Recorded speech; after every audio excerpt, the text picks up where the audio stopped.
this is a fascinating topic for me, particularly the technical aspects of it as an engineer, trying to make a system like this work. So we originally had done some studies on 30% renewables and maybe as 80 to possibly 100% by 2050.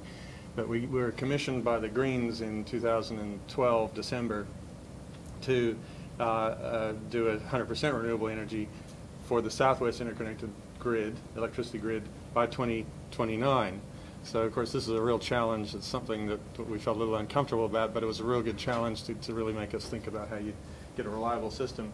But I just want to give some credit to the authors, the other authors, Angus King, who is our head of our technical team. We're in a transition on taking over that, but Ben Rose, who's got a background in with the Department of Agriculture, and he now does consulting and carbon accounting and various things like that.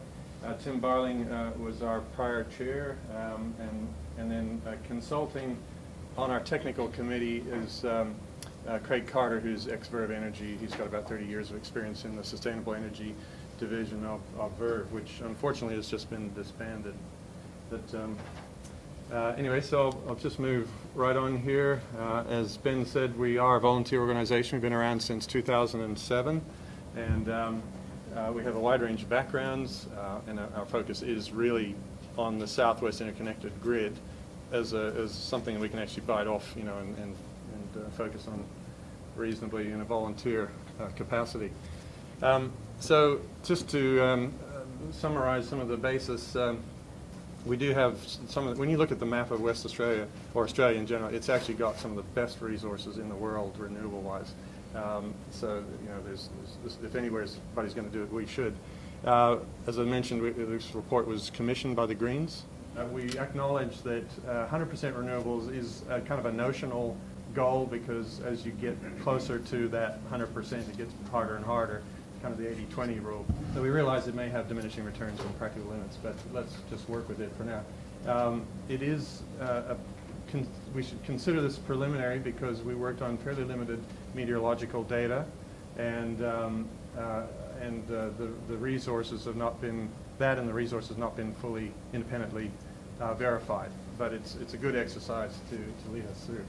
And both of our reports are on the Greens website, and our report is on the Sustainable Energy Now website, along with other simulations. The three scenarios that we investigated were, first of all, the first one was heavily focused on concentrated solar thermal.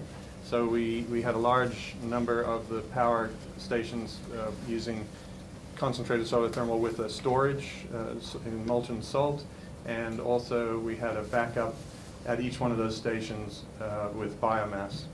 But again, with biomass, we try to minimize the amount of biomass we use because there's limited resources, relatively speaking. The second scenario was the lower cost, what we felt would be lower cost using wind and solar PV, because those are already way down in their price relative to solar thermal and some of the others. And then the third scenario we were asked to look at was the business as usual. So essentially continue with our present trend of fossil generation without using carbon capture and sequestration, or without increasing or improving our efficiency and reducing our waste.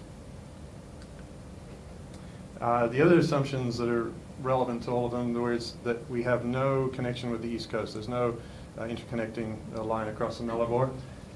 We use the Bureau of Resource and Energy Economics Australian Energy Technology Assessment report of 2012, so that we would have a uniform comparison of prices across all of the fossil and renewable technology. So we compare apples and apples when we talk about levelized cost of electricity and so on. We also used a few costs from the Melbourne Energy Institute. We acknowledge that there's probably going to be a fair amount more electric vehicles and plug-in hybrids, and that's a very difficult thing to estimate. We started out with, we said, well, we got 66 cars in West Australia now, so at what rate will it compound? So we played around with some numbers, 75% a year compound rate.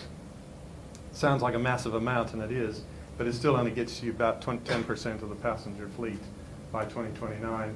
And that translates, using an average Australian's driving habits, to about 800 gigawatt hours a year worth of energy, which is about 3.5% of our Southwest electricity grid. So it's a pretty small amount, and you could easily fit, well, even if it was 100%, you could easily, that would be 35% of the total Swiss. You could still fit that into the nighttime low energy use area of our Swiss. We also assumed we'd have a light rail capacity of something similar to the Arad trams in Melbourne, and basically when you do those calculations, it's negligible in its energy consumption. So the outcome, I'll go through the calculations and show you how conservative we were, but with those conservative calculations and the overbuild of a system necessary to cater for some 4 3-day length periods of low solar and wind events, we found that the levelized cost of electricity for the renewable energy generation scenarios was not much more than the business as usual. And even, that's despite the fact that the upfront costs, the capital costs of renewables is, of course, higher than fossil. But just noting some of the costs as we are at the moment and used in the report, if you took a new coal-fired power station, if you want to build a new one, the cost, according to BRE, is between $118 and $133 a megawatt hour. Wind is at about 116, and concentrated solar thermal, we used $187 a megawatt hour, assumed at 2025. Well, at this point, we're already, the U.S. company called Solar Reserve has got a 30-year power purchase agreement with NV Power in Nevada for $135 a megawatt hour. So it's already much cheaper than what we've even assumed in this report. So I'll start off by just covering the resources we have here and the technologies for anybody who's not familiar with them. Everybody knows about wind, of course, and we have tremendous wind resources here because of the fact that we have this circumpolar wind, the roaring 40s that blows around, and of course that builds up not only in strength but also the waves, which we have tremendous resource with here. And that translates into these kinds of average annual energy contours. So as you can see along the coast, very high energy contours, and they decrease as you go inland. This one here is a more accurate illustration by WindLab Systems, but getting that data is something you have to pay a fair amount for, and we didn't have access. This is the latest solar PV plant that the government's put in. The Bureau of Energy commissioned that last year, I think it was. The second type of solar is the concentrated solar thermal, which has the feature of focusing all the sun's rays onto a tower up here. This is one of a number of different technologies, but this seems to be the most efficient because you reach very, very high temperatures, and therefore your thermal efficiencies are up higher. But focusing that light onto that tower there causes the heat exchanger to heat salt, which is in a molten form. There's 2 tanks at the bottom here, and those 2 tanks, one is cold, are pumped up through that heat exchanger and then back down to the hot tank. And essentially, the whole system runs keeping that salt at high temperatures, so that when you need steam to run your turbines, you simply just flash that steam off and generate electricity. So it can run. This one from in Spain is only 20 megawatts in size, but it's 15 hours of storage, and you can change that ratio just by how you choose to use your energy. But this one here is really quite exciting. This is 110 megawatts. And it's being built right now in Tonopah, Nevada. This is the one I mentioned. It has the power purchase agreement at $135 a megawatt hour. So 13.5 cents a kilowatt hour equivalent. That's about half what we pay right here on the Swiss already. This is quite an early photo from earlier this year. They're due to finish this end of this year, December, I believe. And this is just another illustration of how the cold salt is circulated up through the heat exchanger, back down to a hot tank, and then that can be circulated through another heat exchanger to make steam and generate electricity. Now on this one, I'll just add that we have assumed that we have a biomass burner on the front end of this, a fluidized bed type burner. so that in periods of low solar input, the biomass becomes the heater instead of the sun for that hot tank. And this was an image that Scott Ludlam has created as one of the Green Senator, of course, as an image for potentially Kalgoorlie. They've had a couple of trips out to Kalgoorlie, and they have a lot of support from the local business, the Chamber of Commerce, the community, and the Shire, because they all realize the benefits of potentially getting into this technology and the stability for power and so on. This is, as you can see, the average annual sunshine hours in our area. As you can see here, the best areas that are near our Swiss. Our Swiss is in this area.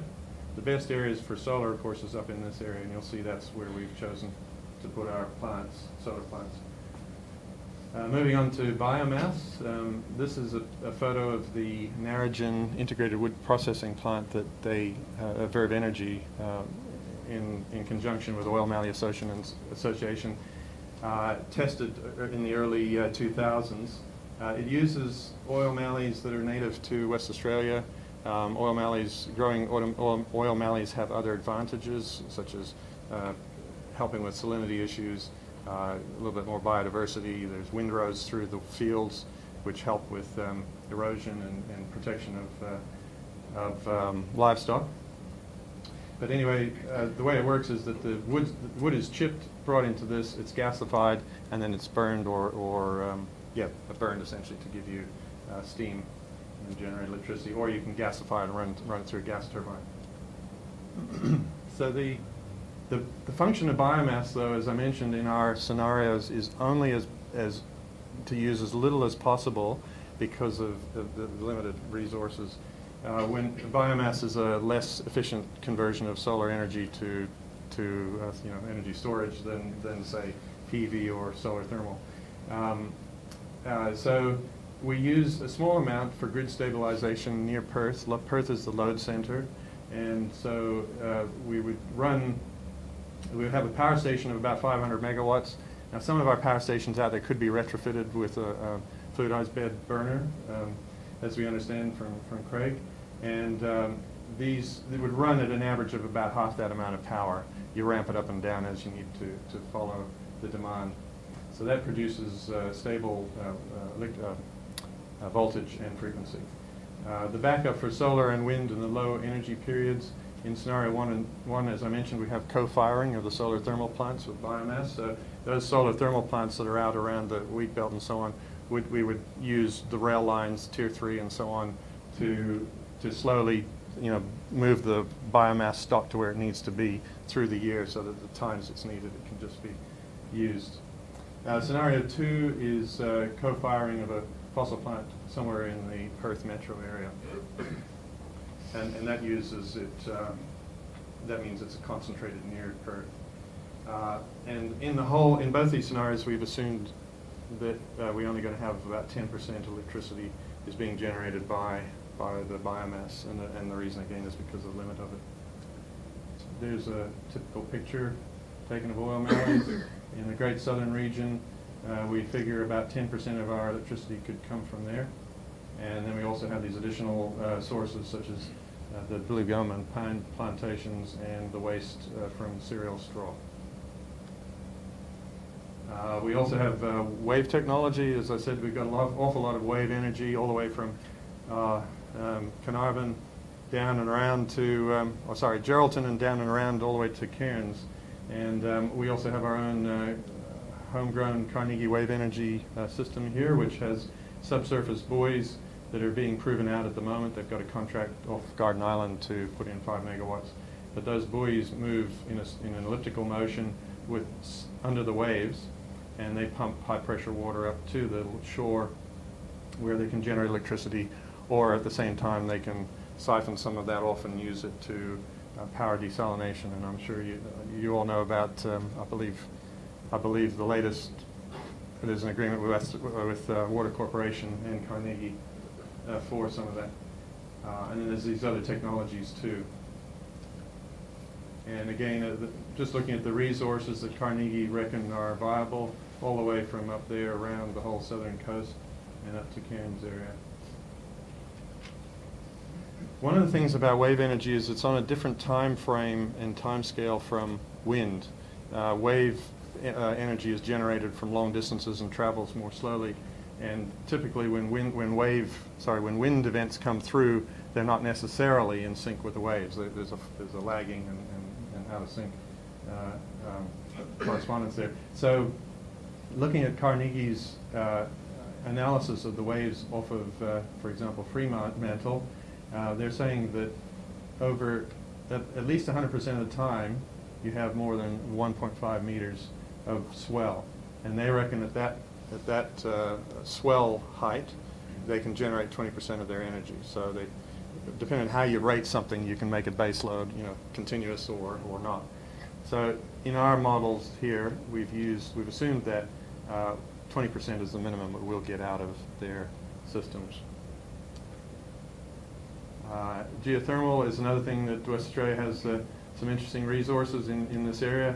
If you start down in Augusta and you work your way up, the temperatures here at a depth of about 3 to 5 kilometers are somewhere in the range of 80 degrees, and they rise to about 150 degrees roughly south of Geraldton. And in Geraldton we actually have some hot rocks too that get over 150 degrees apparently.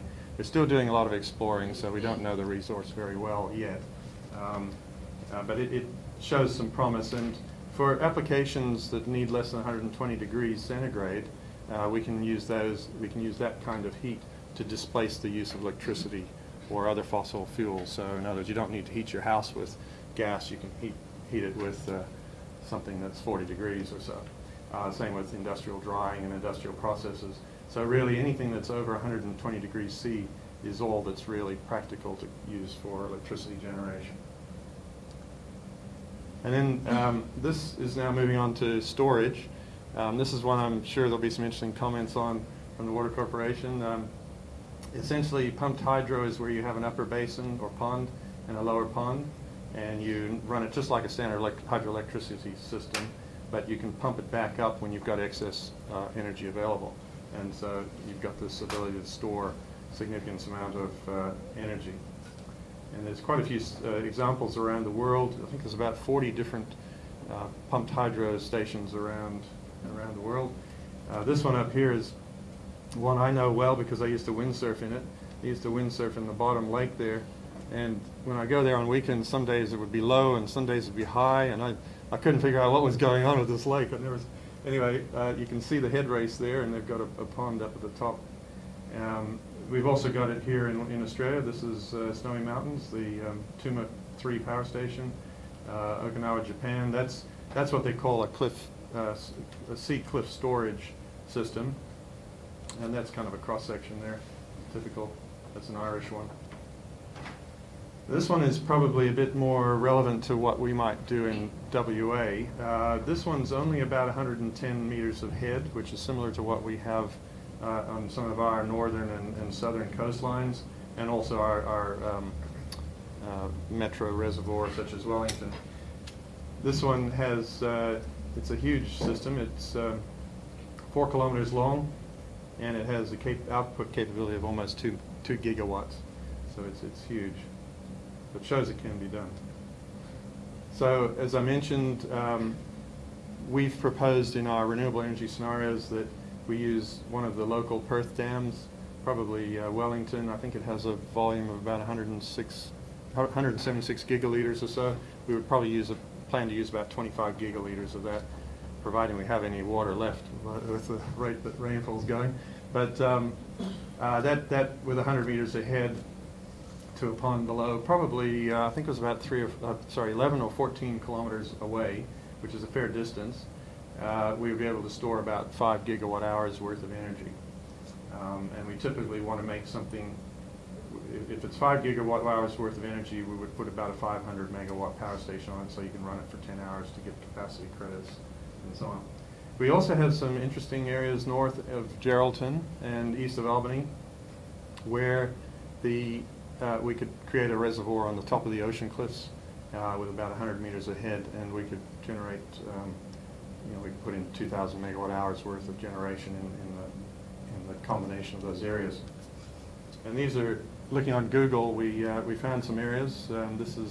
These are different elevations showing the areas that are available at that elevation. You can see it's on farmland. The areas between there and the coast, you could put underground head races, just as they did in Okinawa. That gives about 100 to 110 meters of head there. Then we had to look at how much energy demand we thought we'd have by 2029. And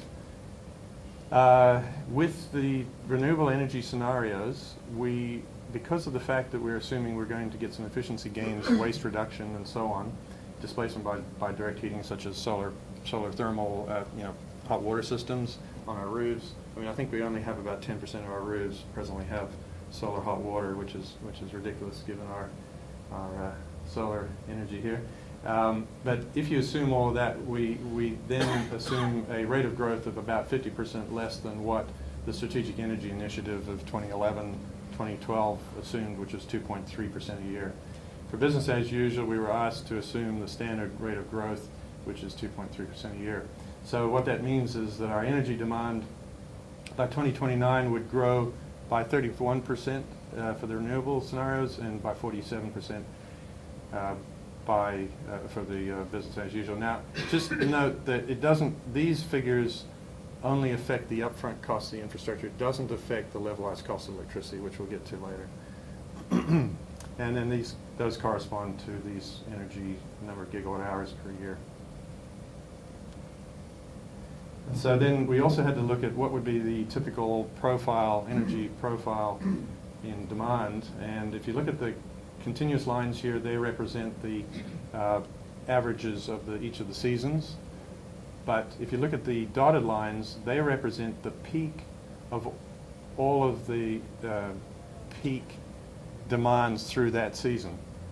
So in other words, this trace here for summer is not one day. This is a trace of all the worst days of summer through at that period of time. So that's what we chose to use as our energy demand in summer, and then the winter one as that as well. The next thing, of course, that everybody needs to know is, well, how can we make renewable energy reliable, because the sun doesn't shine and the wind doesn't blow all the time. And the most important things are to make sure that we have a mix of renewables, because you'll find that wind and sun don't necessarily correlate in their uptimes or downtimes. Also, they need to be geographically dispersed or diffused, so that when a front comes through, you don't get all of the wind in one spot at one time. We also needed to have a significant overbuild. We have in our renewable scenarios almost 2 times as much generation capacity as our peak demand. And then we also have to have backup and spinning reserve using storage for these long low weather periods. And we use a combination of biomass, the pumped hydro, molten storage, and then of course a small amount of wave energy, because as I said, we can assume about 20% of the wave rated capacity is base load, and geothermal, of course. Then we also acknowledge that there is the ability to reduce our peak demand by curtailable load and demand-side management. And Western Power already has 500 megawatts worth of demand-side management or curtailable load. So they can call people up the day before or when they need to and say, can you turn your system down or off or whatever.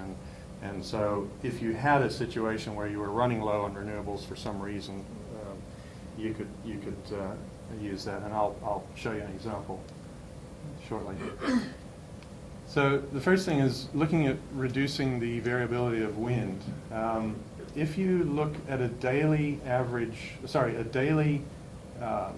fluctuation of wind, this is over a 1-year period at Geraldton Airport, for example, a single station, you find that the 1-day periods have a large range. They go from virtually 0 up to 100% essentially or more. If you run an average though of more than a day, so if you said, okay, I'll put in 2 days of energy storage, then or 3 days or 4 days, then you can count on wind to be more steady. So in other words, if you took it to its extreme and said, I'll average it over 365 days a year, you just have a straight line. So you know you could depend on that average straight line as long as you got the storage to keep it for that long. So what we did was played around with the numbers and gradually increased the moving day average from 1 to 2 and then 3 periods, 3 days. And we found that there were corresponding reductions. So what it means is that by putting some storage in the system, the whole need for a large installed capacity reduces. It's a bit tricky to get across. I hope I have. I'll go into it a bit more. This is the same analysis for solar output. We did the same 1-day average, 2 and 3-day moving averages. And you can see that the solid line, which is the 3-day moving average, has a little less volatility in it. And then the other interesting thing is when you take the mix of both of those prior graphs, which are solar as the yellow dotted and blue dotted as wind, and you add them together, you see the solid line here shows you when you have really low coincident solar and wind periods. So again, the same period, 1 year, you only have about 3 or 4 periods where you're really down on your energy availability. And those are the periods, the 3-day periods that we need to cover through 4, obviously. There's also some shoulder periods as well up in this region here. But anyway, again, this says that this is only one station. There's no geographic diversity in here, and you get a fair amount of benefit from adding some diversity to your geographic locations. Since we did this project with the money that we were paid, we bought the detailed meteorological data for 10 years on an hourly basis for solar and wind. So we're right now in the depths of analyzing that, and we're using the National Renewable Energy Lab's system analysis model and Homer to redo this scenario and see how it actually looks in more detail. We believe we've been pretty conservative. So summing up the average, the assumptions that we use for our 3-day running average and for our storage needs: wind, summer and winter, wind 20%, solar and so on. Those are the amounts we've assumed as what we can count on through the 3-day period on average. And for winter it's similar but lower with solar, of course. I'm not going to go through this graph other than to say that this is the kind of calculation we did. We took a 1-day period, so this is 24 hours here, and we put in all of our renewable generators, the demand curve, and we put in our starting amount of storage. And at the end of the day, the first day, we checked to see that we've still got more than 2/3 of our storage left, and we do. So if you had 3 days like that, and keeping in mind that this is the peak of the peak demands, if you had 3 days like that, you'd carry through, so you'd make it all right.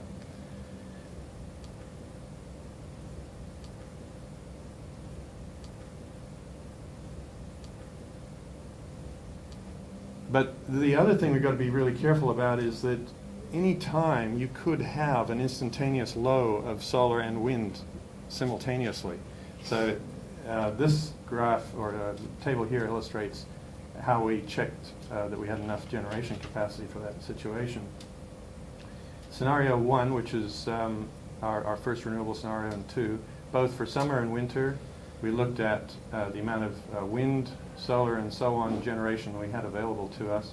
And it was only in the scenario 1 summer case that we could run a little bit short. If we had only 5% solar and wind simultaneously, we could run a little bit short, and we might have to draw on 260 megawatts of the 800 megawatts that we would have available to curtail the demand by. So there's no problem meeting that situation. This illustrates physically the locations. As you can see, we've got mostly wind along the coast, some inland, and of course there's Colgar, which is a very interesting one, and there may be other sites potentially inland like that. The solar thermals are shown as these icons here, and then we have a bit of pumped storage up here. It's a bit hard to see the icon, and down here, east in Albany, that's pumped storage, a barrel, and then biomass in some of the great southern areas. And the blue lines here represent the backbone of our existing southwest interconnected grid.